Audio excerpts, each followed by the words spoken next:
Les amis, bonjour. Aujourd'hui, je vais vous faire avec vous un petit point concernant tout ce qu'il faut surveiller, tout ce qu'il faut faire la mise à niveau lors d'un long trajet. Par exemple, vous partez en vacances, vous savez que vous allez faire un trajet quelconque, plus d'une centaine de kilomètres, que votre véhicule va avoir beaucoup de contraintes, la contrainte de la vitesse, la contrainte du freinage à grande vitesse, la contrainte du poids à cause des bagages dans le coffre, et ainsi que votre famille. Donc pour ça, et pour que vous puissiez partir en toute tranquillité et en toute sécurité, il y a plusieurs points à respecter lors de cette étape. Tout simplement, on va commencer par faire une mise à niveau, ou plutôt regarder si notre niveau est bon. Donc on vient retirer notre jauge, on essuie, on re-rentre, donc on voit qu'il n'y a rien, on re-rentre la jauge dans son orifice, on la ressort et on vient faire la lecture. Ici je suis à moitié niveau d'huile, donc c'est parfait. Deuxième chose à surveiller, et qui est tout aussi important que l'huile, c'est le liquide de refroidissement. Surtout que si vous partez en vacances en été, vous allez sûrement utiliser la clim. Donc il faut que le moteur puisse refroidir parfaitement bien. Donc la clim c'est simple, enfin le liquide de refroidissement c'est simple. Il suffit de lire. Donc je vais vous prendre avec moi, ça sera plus simple pour vous montrer. Voilà. Vous avez un niveau mini et un niveau maxi. Si votre liquide de refroidissement est au niveau mini, vous le mettiez, vous faites le niveau jusqu'au niveau maxi. Si c'est au niveau maxi, vous ne touchez rien. Ensuite, il faut bien penser à faire ce niveau sur un véhicule qui est froid et un véhicule qui est sur un sol plat, tout comme l'huile. Troisième vérification, on vient vérifier si vous avez un turbo, les durites. Si vous avez de l'huile un petit peu tout aux alentours du turbo ou des fumées qui puissent s'échapper du turbo, il faut faire attention. Vous allez chez votre constructeur et vous ne partez pas en vacances ou du moins pas avec ce véhicule. Pourquoi? Parce que une fuite au niveau du turbo, ça c'est ce qui va vers l'intercooleur qui est le grand radiateur qu'on a ici, va venir permettre de refroidir l'huile qui passe dans le turbo.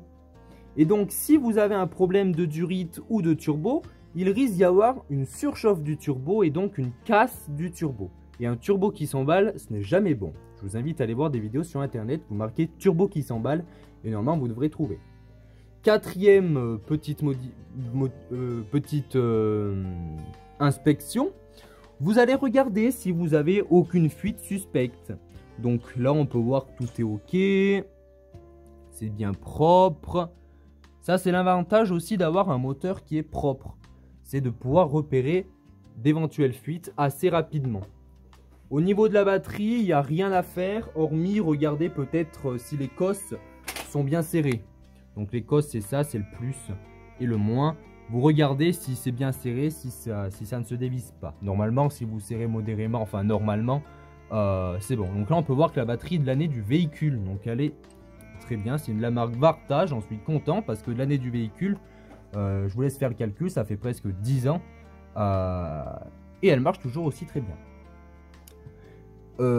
Une aussi étape très importante à vérifier, c'est le niveau dans le liquide de frein. Donc vous avez un niveau maxi, un niveau mini, non on n'a pas de niveau, si on a le niveau maxi. Donc le niveau maxi est là, on n'a pas de niveau mini, il faut bien évidemment regarder. Vous avez du liquide de frein. Si vous n'avez pas de liquide de frein, rajoutez-en. Ou si vous avez peur de toucher à tout ce qui est élément de freinage, vous allez chez votre garagiste. Ensuite, qu'est-ce qu'on a d'autre à identifier? Le serrage des roues, important. Avant de partir en vacances, vous faites un serrage à la clé dynamométrique. Si vous n'avez pas de clé dynamométrique, vous serrez à la main, modérément. Troisième, je ne sais plus où on en est, bref. Le flanc des pneus. Si le flanc des pneus est bon. Je vous invite d'ailleurs, si vous faites vraiment un très long trajet, vous pouvez démonter votre pneu et regarder derrière le pneu si vous n'avez pas de boursouflure, de cloque ou de craquelure de votre pneu. Si c'est le cas, il faut procéder au changement. Ensuite, donc, pour les 4 pneus, c'est pareil. On passe au niveau du coffre. bien vérifier qu'on a notre triangle au cas où vous ayez une panne. C'est important, si vous ne l'avez pas, c'est pas bien prudent. Ensuite, on vient bien regarder si vous avez soit votre roue de secours. Si vous avez une roue de secours, n'oubliez pas de procéder à la pression de la roue de secours, sachant qu'on oublie souvent la roue de secours. Oui, il y a mes ampoules, il y a mes petites notes de couple de serrage, etc. C'est normal. Moi, je n'ai pas de roue de secours. Par contre, si j'enlève ce bloc en polystyrène, je peux mettre une roue de secours. Quand je sais que je vais faire des longs trajets, c'est ce que je fais. Je prends un pneu hiver, je le mets, vu que j'ai deux paires de jantes. Voilà. Et comme ça me permet d'avoir une roue de secours. Et ça, pareil, je le mets dans le coffre au cas où. Vaut mieux prévoir que guérir. Hein. Donc, je peux enlever, vous voyez, ici. J'enlève tout ça. Je mets ma roue hiver. Ça peut toujours dépanner. Donc, bien vérifier aussi si vous avez votre kit de réparation de pneus. Si ce n'est pas le cas et que vous n'avez pas de roue de secours, il faut absolument en avoir un. Ça peut vous éviter d'appeler une dépanneuse et ça coûtera sûrement moins cher. Donc là, j'ai fait une vidéo dessus, je vous la mets en haut en fiche et je vous explique un petit peu le fonctionnement. J'ai oublié quelque chose pour les roues qui est très important aussi. Pareil, vous procédez bien évidemment à la pression du pneu qui se situe régulièrement soit dans le creux de la porte, soit juste ici comme moi. Donc on respecte aussi, donc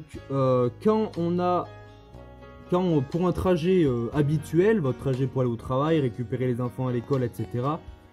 2-3 à l'avant, 2-1 à l'arrière. Ça c'est sur mon véhicule. Sur vos véhicules, c'est sûrement pas les mêmes références en fonction de la gamme, du poids du véhicule, etc. Lorsque vous partez en vacances et qu'il y a du monde plus des bagages dans le coffre, la pression à l'avant ne change pas, mais celle de l'arrière, elle change. On peut voir qu'elle rajoute 3. Donc bien procéder à la pression correcte dès vos départs en vacances. Et quand vous revenez de vacances, vous enlevez un petit peu de pression pour revenir à la pression préconisée. Si vous avez une roue de secours, donc là ça serait du 195-55 R16 87T, on serait à 2,4 pour la roue de secours.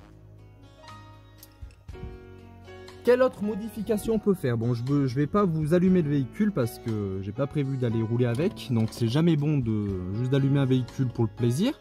Ça abîme tous les composants ainsi que la batterie et le démarreur surtout. Vous venez voir si vous n'avez, lorsque vous allumez, voilà, vous regardez si vous n'avez aucun voyant alerte. Si vous avez un voyant orange ou rouge avant de partir en vacances, vous allez tout de suite chez le garagiste.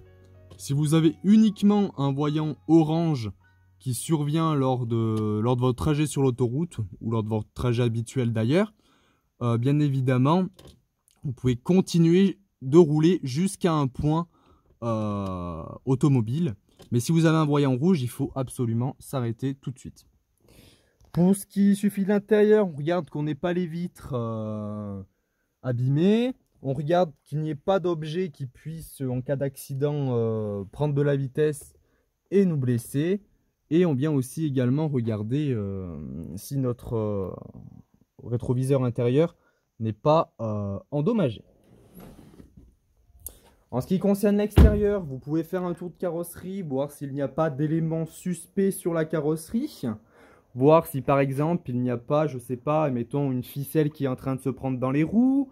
Au niveau de l'essence, si vous avez bien votre bouchon, si votre trappe est bien, si vous avez des antennes requins, regardez qu'elle n'ait pas de jeu.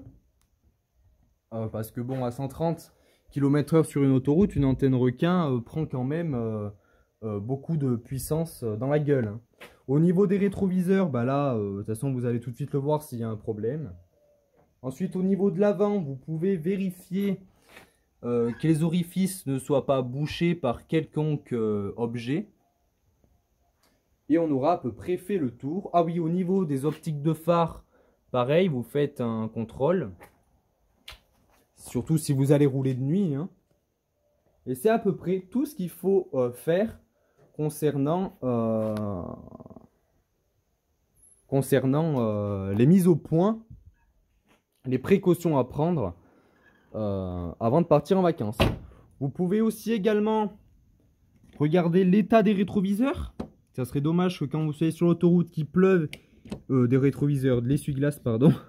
Ça serait dommage que si quand vous êtes sur l'autoroute qu'il pleuve et qu'il ne fonctionne pas ou qu'il soit endommagé. Voilà. C'est à peu près les points essentiels, mais vraiment les points les plus primordiaux à avoir, c'est les niveaux d'huile, de liquide de refroidissement, de frein, la pression des pneus. Et j'ai oublié le lave-glace, pareil, vous regardez, vous faites votre niveau de lave-glace et vous regardez aussi que le petit trou ici ne soit pas bouché. Voilà. Moi niveau lave-glace, on peut le voir, c'est tout bon. Vous pouvez aussi démarrer votre moteur, regarder, laisser le capot ouvert, venir voir si vous ne sentez pas des fumées suspectes, s'il n'y a pas des bruits suspects au niveau de votre moteur. Je vous dis merci d'avoir regardé la vidéo. Abonnez-vous à la chaîne. Commentez la vidéo. Dites-moi en commentaire si vous avez des questions ou si vous avez des recommandations à me faire. Ou tout simplement si j'ai oublié des points à donner lors des étapes de contrôle avant des longs voyages. Je vous dis à bientôt sur Bagnole, Vidange et Entretien.